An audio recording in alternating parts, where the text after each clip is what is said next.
Hello everybody, welcome back to my another video. So today we'll be talking about how to use Hinge Prompts Feedback AI feature.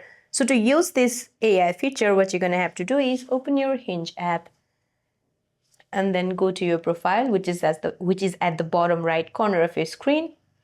Now once you go to your profile, just tap the pencil icon on your profile picture to edit photos or prompts.